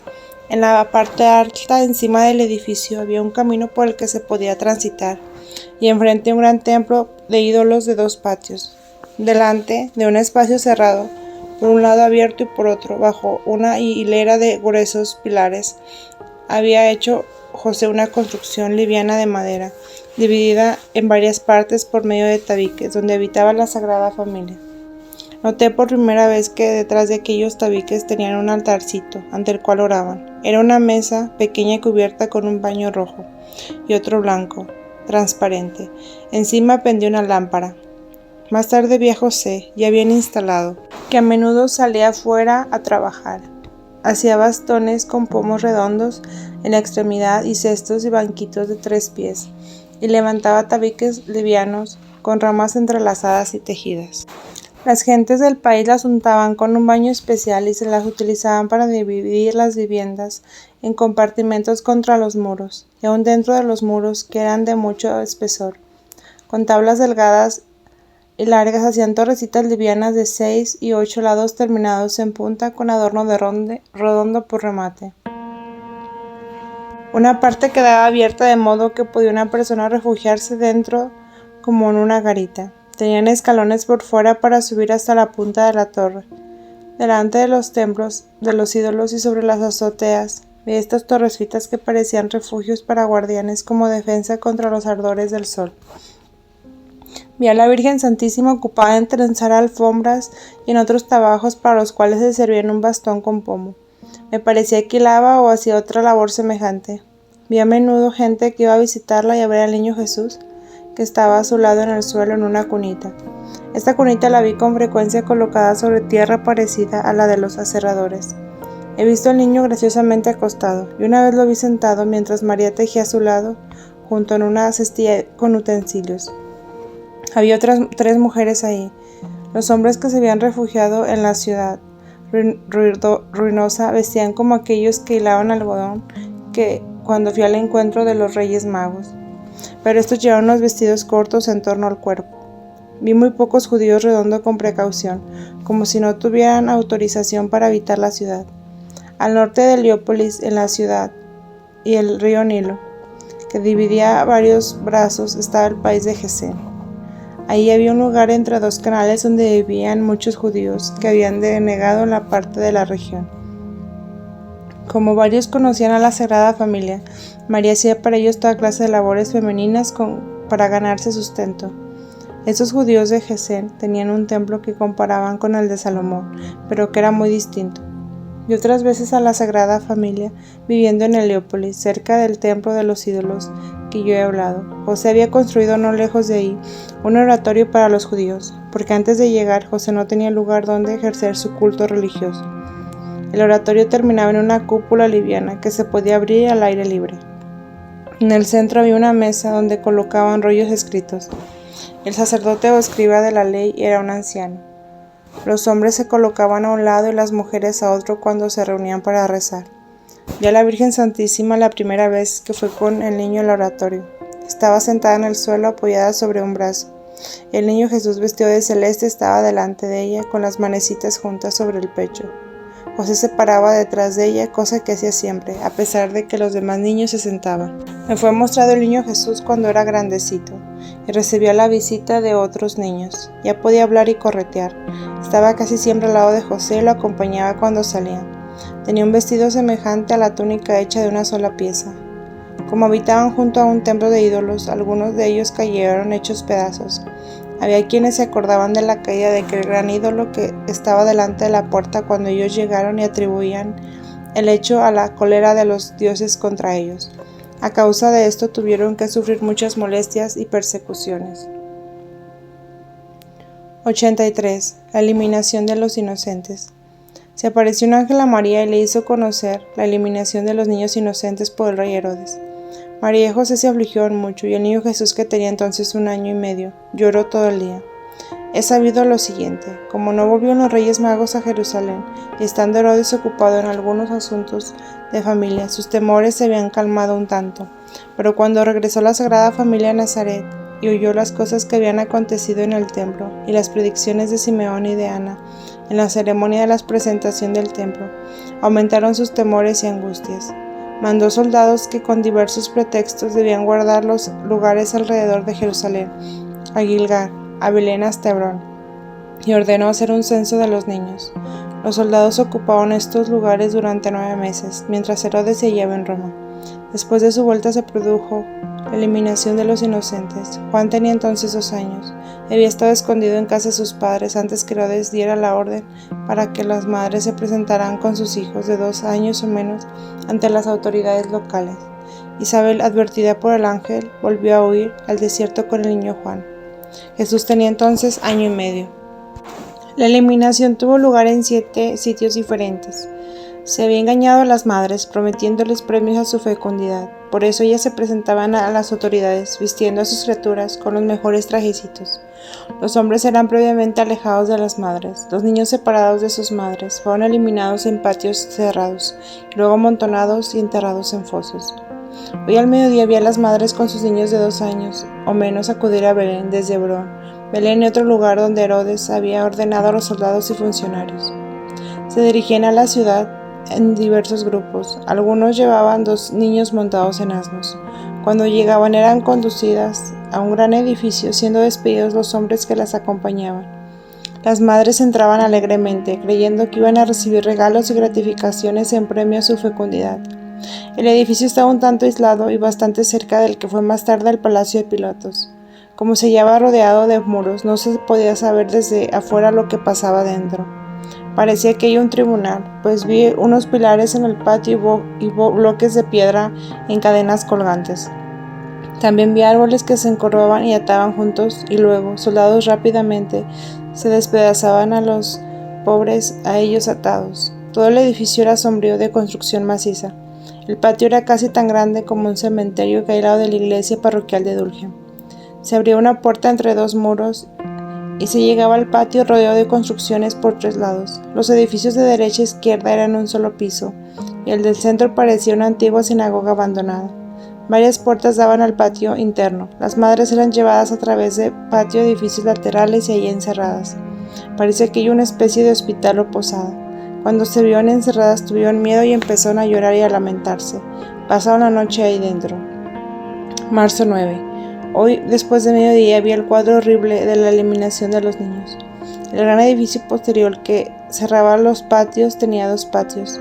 El inferior era una sala grande y desprovista, parecida a una prisión o el cuerpo de guardia. En el piso superior había ventanas que daban al patio. Ahí vi algunas personas reunidas en un tribunal. Delante de ellas había rollos sobre una mesa. Creo que Herodes estaría presente, pues vi un hombre con manto rojo adornado de piel blanca con pequeñas colas negras. Estaba rodeado de los demás y miraba por la ventana de la sala que daba al patio.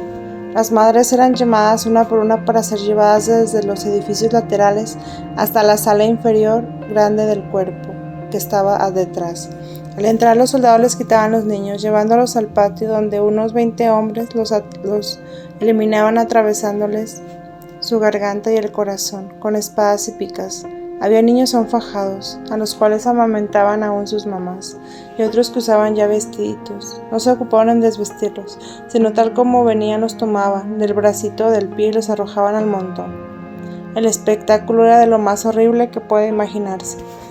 Entretanto, las madres eran amontonadas en la sala grande y cuando vieron lo que le hacían con sus niños, lanzaban gritos desgarradores, besándose los cabellos y echándose en brazos unas de otras. Al fin se encontraron tan apretadas que apenas podían moverse. Me parece que la eliminación duró hasta la noche. Los niños fueron echados más tarde en una fosa común, abierta en el mismo patio. Me fue dicho el número de ellos, pero ya no me acuerdo. Creo que había 700, más una cifra donde había 1, 7, 10 o 7. Cuando vi este cuadro horrible, no sabía dónde estaba ocurriendo esto. Me parecía que era aquí donde estaba yo. A la noche siguiente vi a las madres sujetas con ligaduras y conducidas por los soldados a sus casas. El lugar de la eliminación en Jerusalén fue el antiguo patio de las ejecuciones, a poca distancia del tribunal de Pilatos. Pero en la época de esto ya había sufrido varios cambios. Cuando Jesús partió, vi que se abrió la fosa donde estaban los niños inocentes y que sus almas salieron de ahí, apareciéndose en diversos lugares. 84. Santa Isabel vuelve a huir con el niño Juan. Santa Isabel, avisada por un ángel antes de la eliminación de los inocentes, se refugió con el pequeño Juan nuevamente en el desierto. Vi que estaba buscando durante mucho tiempo una cueva que le pareciera segura y escondida. Cuando la encontró, permaneció allí con el niño durante unos 40 días. Más tarde volvió a su hogar, y un escenio del monte Oreb fue al desierto para llevar alimentos al niño, y ayudarle en sus necesidades. Este hombre, cuyo nombre he olvidado, era pariente de la profetisa Ana. Al principio iba cada semana, y después cada 15 días, mientras Juan necesitó ayuda. No tardó en llegar el momento que al niño le gustaba más estar en el desierto que entre los hombres.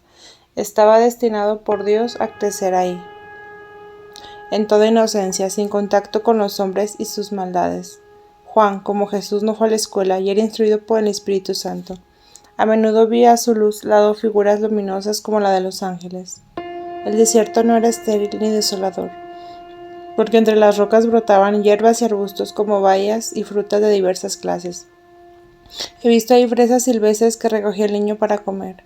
Tenía extraordinaria familiaridad con los animales, especialmente con los pájaros que venían volando, para posarse sobre sus hombros, y mientras él les hablaba parecía que lo comprendían, y les servían mensajes. A veces iban a lo largo de los arroyos, los peces le eran familiares porque se acercaba cuando los llamaba y les seguían, cuando caminaba al borde del agua. Vi que se alejaba mucho de los lugares habitados por el peligro que le amenazaba. Los animales lo querían tanto que le servían en muchas cosas. Lo llevaban a sus refugios o a sus nidos, y cuando los hombres se acercaban, él podía huir a las escondidas sin peligro. Se alimentaba de frutas silvestres y raíces. No le costaba mucho encontrarlas, pero los animales mismos los conducían donde estaban y se les mostraban. Llevaba siempre su piel de cordero y su varita, y se internaba cada vez más en el desierto. A veces se acercaba a su pueblo y otras veces vía a sus padres que anhelaban vivamente su presencia. Ellos debían tener revelaciones, pues cuando Isabel o Zacarías deseaban ver a Juan, éste no dejaba de acudir a su encuentro desde muy lejos. 85. La Sagrada Familia se dirige a Matarea. Estuvieron 18 meses en Heliópolis y teniendo ya Jesús alrededor de 2 años, dejaron la ciudad por falta de trabajo y por las persecuciones de que eran objeto. A mediodía se encaminaron hacia Menfis. Mientras pasaban por una pequeña ciudad, no lejos de Heliópolis, descansaron en el vestíbulo del templo de un ídolo. Este cayó por tierra y se rompió en pedazos. El ídolo tenía cabeza de buey y 3 cuernos. En su cuerpo había aberturas donde podían quemar las ofrendas. La caída del ídolo produjo un gran tumulto entre los sacerdotes paganos. Unos detuvieron a la Sagrada Familia con amenazas e injurias. Uno de ellos, sin embargo, dijo que quizás fue mejor encomendarse a Dios de esa gente, recordándoles las desgracias que habían sufrido sus antepasados que persiguieron a la raza de la cual pertenecían estos extranjeros, y les recordó la eliminación de los primogénitos de cada familia la noche anterior a la salida de Egipto. Después de esto dejaron marchar a la Sagrada Familia sin hacerles daño. Caminaron hasta la ciudad de Troya, en la orilla oriental del Nilo, frente a Menfis. Había en esa villa mucho barro. Pensaron en quedarse, pero no los recibieron en ninguna parte, y hasta les rehusaban el agua para beber y los pocos dátiles que pedían. La ciudad de Menfis se venía en la otra orilla. El río era muy ancho en ese punto. Había algunas islas y una parte de la ciudad que se extendía al otro lado. He visto el sitio donde fue descubierto Moisés siendo niño, entre juncos y cañaverales. En tiempos del faraón había un gran palacio con jardines y una alta torre, la cual subía a menudo la hija del faraón. Memphis formaba como 3 ciudades en ambos lados del río. La ciudad de Babilonia en la orilla oriental del Nilo, un poco más adelante, casi formaba parte del conjunto de edificación de Memphis. En la época del faraón, toda la región del Nilo entre Heliópolis, Babilonia y Memphis estaba llena de altos diques de piedra, de canales y edificios, unos contra otros, de modo que el conjunto constituía como una sola ciudad. En la época de la Sagrada Familia había grandes separaciones y lugares desocupados. La Sagrada Familia se dirigió al norte, descendiente del río, en dirección a Babilonia. Esta ciudad estaba despoblada y aparecía mal construida, llena de fango. Costearon la ciudad y pasaron entre el Nilo y la población, y dirigieron sus pasos en dirección opuesta a la que llevaban. Recorrieron 1 o 2 leguas por la ribera del Nilo. Al borde del camino se alzaban edificios en ruinas, atravesaron un canal y un pequeño brazo del río, y llegaron a un paraje cuyo nombre primitivo no recuerdo, que más tarde se llamó Matarea. Estaba cerca de Heliópolis, situado sobre una lengua de tierra, de modo que el agua lo rodeaba por ambos lados, bastante despoblado, con casas muy aisladas y mal trazadas, hechas de madera datilarias como limo del río reseco, cubiertas de cañas. José encontró ahí algún trabajo, con ramas entrelazadas. Construyó casas más sólidas, abriendo encima galerías para poder pasar por ellas. Se instalaron en un lugar solitario, bajo una bóveda oscura, no lejos de la puerta por la que habían entrado. José construyó una casita liviana delante de esta bóveda. También ahí cayó un ídolo que estaba en un templo pequeño, y después todos los ídolos fueron derrumbándose uno tras otro. Un sacerdote tranquilizó al pueblo enfurecido, recordándole las plagas de Egipto.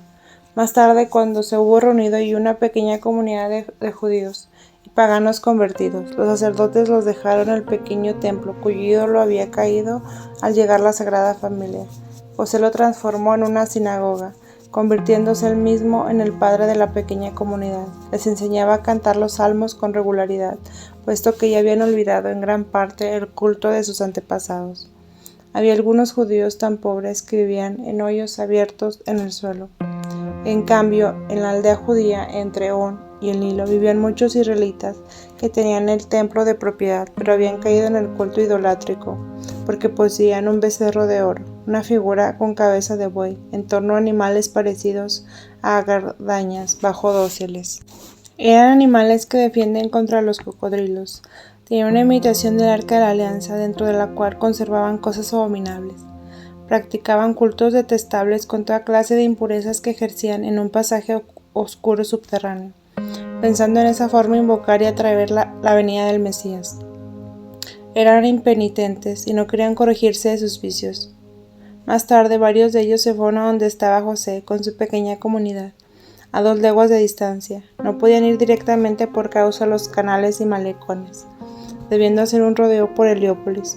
Los judíos del país de Gesén habían ya conocido a la Sagrada Familia cuando se hallaba en On, y María hacía para ellos toda clase de labores, de tejidos y bordados. María no quiso nunca hacer cosas de puro lujo o inútiles, sino objetos de uso habitual y ropas que se ponían en ceremonias de culto cuando rezaban.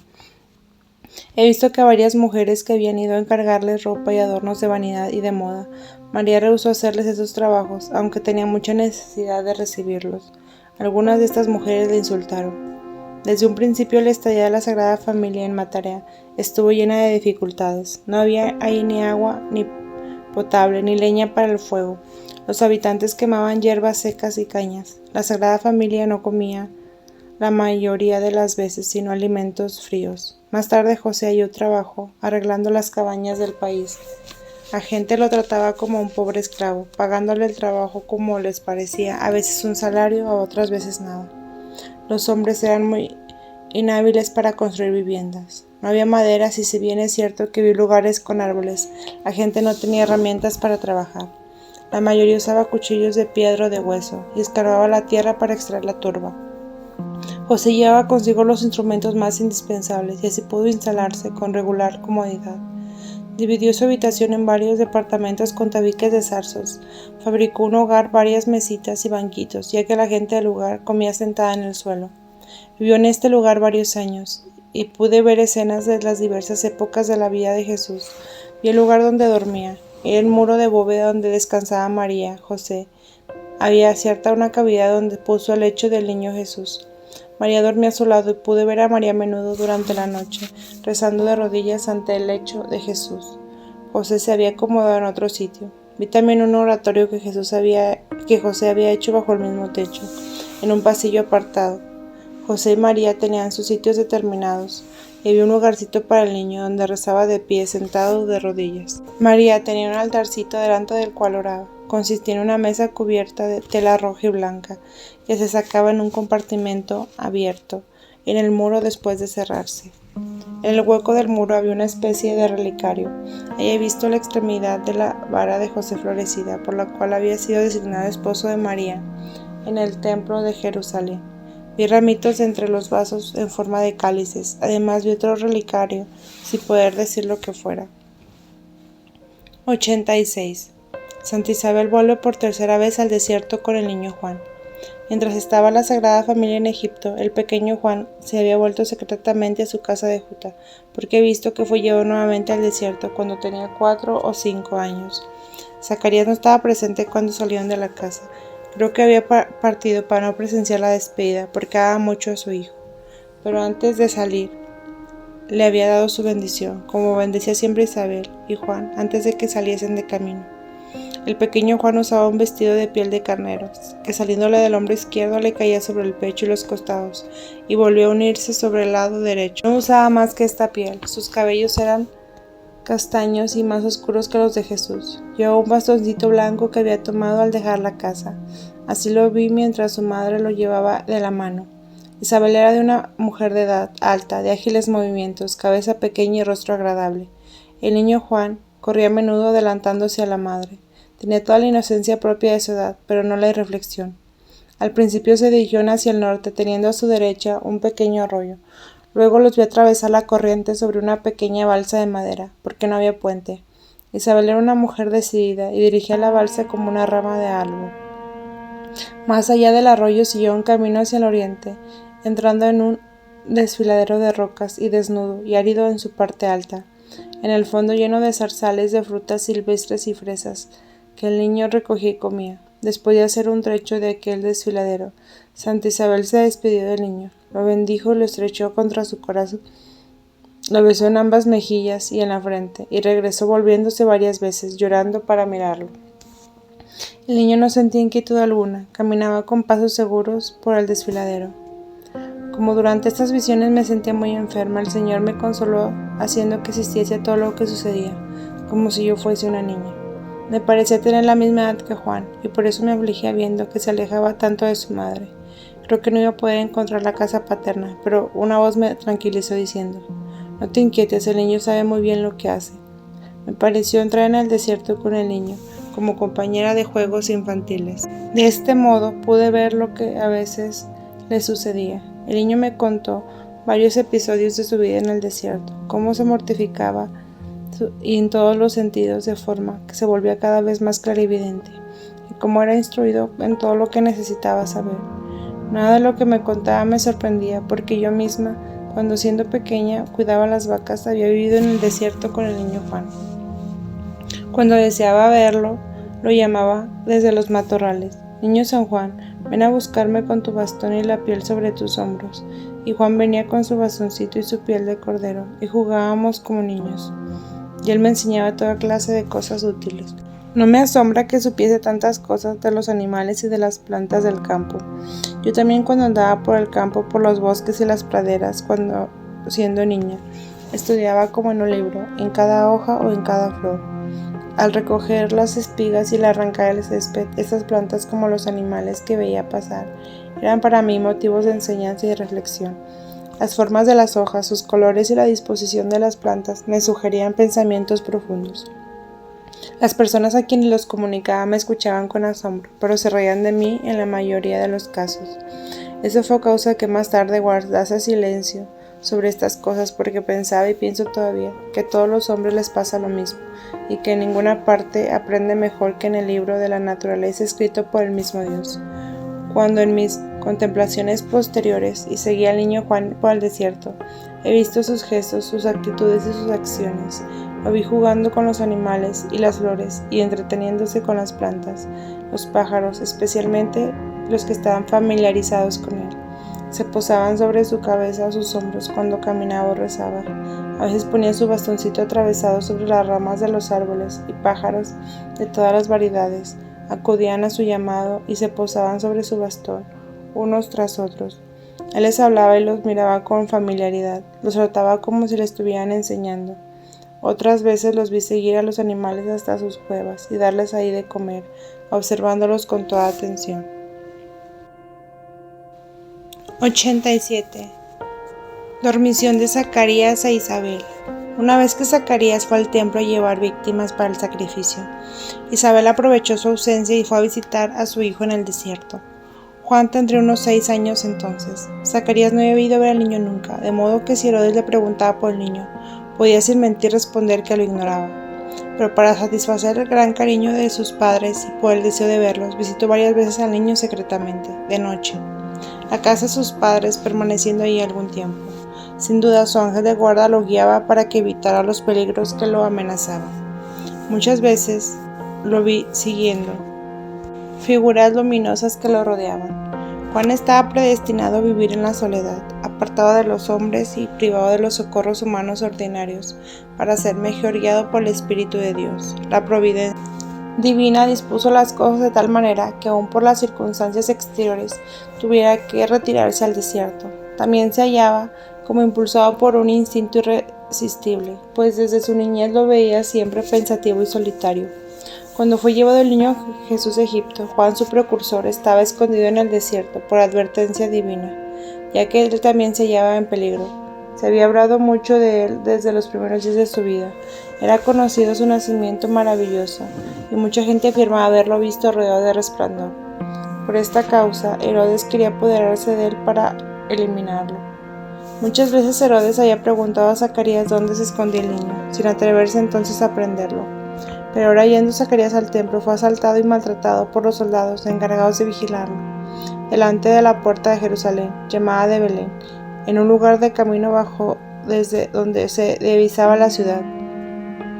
Lo llevaron a una prisión en el flanco de la montaña de Sión, donde pude ver más tarde a los discípulos de Jesús cuando iban al templo. El anciano fue lastimado para que descubriese el lugar donde se ocultaba a su hijo, y como no lo pudieron obtener lo que deseaban, terminó por eliminarlo por orden de Herodes. Sus amigos más tarde lo enterraron no lejos del templo. Ese Zacarías no era aquel, eliminó en el templo y el altar, que vi salir de los muros del templo del oratorio del anciano Simeón, cuando los difuntos aparecieron después de la eliminación de Jesús. La tumba de ese Zacarías, que se hallaba dentro de este muro, se derrumbó junto con otras ocultas en el templo. Ese Zacarías fue eliminado entre el templo y el altar con motivo de la lucha acerca del linaje del Mesías y de los derechos que pretendían tener ciertas familias en el templo y los lugares que ocupaban en él. Vi, por ejemplo, que no todas las familias tenían derecho a educar a sus hijos en el templo. Recuerdo haber visto un niñito de la familia real, confiado a la educación de la profetisa Ana, en la lucha de Zacarías, hijo de Baraquías. He visto más tarde que sellaron sus huesos, pero ya no recuerdo los detalles del hecho. Santa Isabel volvió al desierto a la ciudad de Juta para esperar la llegada de su marido, acompañar una parte del camino por el niño Juan. Isabel lo besó en la frente y lo bendijo, y el niño volvió al desierto. La madre, al entrar a su casa, conoció la triste noticia de su esposo. Su dolor fue muy grande y parecía inconsolable. Retornó al desierto, quedándose ahí con el niño hasta que se fue para siempre, que aconteció poco tiempo antes que la Sagrada Familia volviera de Egipto. Aquel escenio que cuidaba al niño Juan sepultó Isabel en las arenas del desierto. Después de esto, Juan se internó más en el desierto. Abandonando el desfiladero de rocas, se fue a un lugar más despejado y se estableció junto a su pequeño lago. En la playa había mucha arena blanca. Lo visto avanzar bastante aguas adentro, mientras los peces nadaban alrededor de él sin temor. Ahí vivió mucho tiempo, porque lo vi fabricarse una cabaña o glorieta en medio de los arbustos para pasar la noche. Era pequeña y baja, de modo que apenas podía acostarse en ella para dormir. Allí, como en otras partes, veía luminosas formas que trataban con él sin temor e inocente piedad. Parecía que lo instruían y le hacían notar diferentes cosas. Vi también que tenía una varilla atravesada en su bastoncillo, de modo que formaba una cruz. Había una tira de corteza atada al cabo de un bastoncito, con una banderilla que flotaba al viento mientras jugaba con ella. La casa de Isabel en Jutá la ocupó una hija de la hermana de Isabel. Era una casa muy bien cuidada, en perfecto orden y limpieza. Siendo ya grande, Juan volvió otra vez en secreto a ella, regresando inmediatamente al desierto, hasta el momento de su aparición entre los hombres. 88. Vida de la Sagrada Familia en Matarea. En Matarea los habitantes no tenían más agua que la turbia del Nilo. María con sus oraciones halló una fuente. Cuando se establecieron tuvo mucho que sufrir porque no tenían para comer más que algunas frutas y vivían el agua del Nilo, que era mala. Como hacía tiempo que no tenían agua buena, José pensaba ir con sus herramientas con su asno al desierto, hasta el manantial del jardín de los basalmeros, pero estando María en oración, se le apareció un ángel, que le indicó que detrás de la casa encontraría una fuente de agua. Se encaminó al otro lado del muro, donde estaba su habitación, y vio un espacio libre, más abajo en medio de escombros, donde se levantaba un árbol muy viejo y grueso. Llevaba en la mano un bastón con una palilla en el extremo, semejante a las que usan las personas que viajan a tales lugares. Llena de alegría, María llamó a José, el cual después de cavar descubrió que había habido allí anteriormente una fuente revestida de mampostería, ahora tapada por los escombros. José limpió y restauró aquello. Encontró cerca de la fuente, por el lado donde había venido María, una piedra de gran tamaño que parecía un altar, y creo que en realidad lo había sido en otra época, pero no recuerdo más detalles sobre esto. En esa fuente María hacía beber al niño, lo bañaba, lavaba su ropa, y así quedó para uso exclusivo de la Sagrada Familia, siendo desconocida para los demás, hasta que el niño Jesús, ya crecido, pudo él mismo ir por agua y ayudar a María. Una vez lo vi con varios niños junto a la fuente para darles de beber en el hueco de una hoja grande. Estos niños contaron a sus padres lo del agua y de este modo acudieron a otros a usar la fuente, aunque estaba para casi uso exclusivo de la comunidad judía del lugar. Cierta vez que María rezaba arrodillada en medio del camino de su casa, vio al niño Jesús que iba a la fuente con un recipiente para buscar agua. Era la primera vez que hacía esto. María se emocionó profundamente cuando lo vio, y siempre de rodillas le rogó que no lo hiciera más por el peligro de caer al agua. El niño contestó que tendría mucho cuidado, porque su deseo era sacar agua siempre que ella lo necesitase. El niño Jesús ayudaba a sus padres en todo lo que podía, siendo muy atento y cuidadoso con todas las cosas. Cuando José trabajaba cerca de la casa y se olvidaba alguna herramienta, yo veía al niño llevársela, poniéndolo mucha atención en lo que hacía. La alegría que daba a sus padres compensaba a estos de muchos sacrificios que hacían en Egipto. Más de una vez vi al niño dirigirse hasta la aldea de los judíos, a una milla de Matarea, para traer el pan que María recibía a cambio de los trabajos que hacía. Los animales dañinos abundantes en aquel país no le hacían mal, y se mostraban familiares con él. Cierta vez lo vi jugando con unas serpientes. La primera vez que lo vi ir a esa aldea solo, tendría de 5 a 7 años, y llevaba un trajecito color pardo con flores amarillas que le había hecho María. Lo vi arrodillarse en el camino para rezar, cuando aparecieron 2 ángeles que le anunciaron la eliminación de Herodes. Jesús no dijo nada de esto a sus padres, no sé si por humildad o por indicación de los ángeles, o porque no era aún el momento de salir de Egipto. Otra vez lo vi yendo a la aldea de otros niños judíos, y al volver a casa lloraba por la degradación que los veía sumidos a esos israelitas de Egipto. 89. Origen de la fuente de Matarea. Historia de Job.